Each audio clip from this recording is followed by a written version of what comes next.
नमस्कार दर्शक बंधु ओडिया प्रेमटी को आपको पुणी थे स्वागत। केंद्र सरकार मंगलवार दिन अष्टम वेतन कमिशन टर्म्स एवं रेफरेंस को मंजूरी प्रदान करते। केंद्र सरकार यह निष्पत्ति फल 50 लाख केंद्रीय कर्मचारी एवं 69 लाख पेंशनधारी उपकृत होगा जाउछन्ति। सूचना एवं प्रजुक्ति विद्या मंत्री अश्विनी वैष्णव एने बड़ सूचना रखिछन्ति।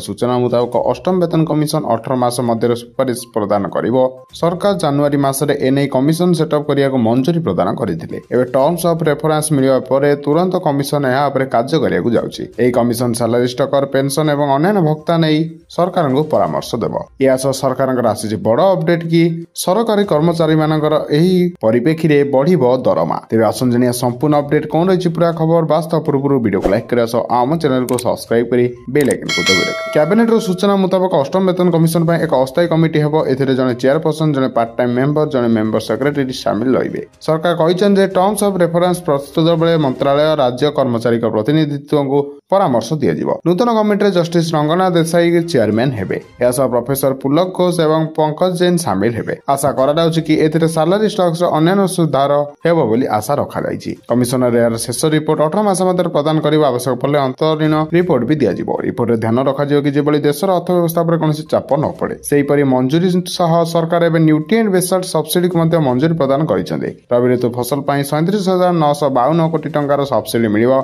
एबे कृषकों रोजगार वृद्धि होब।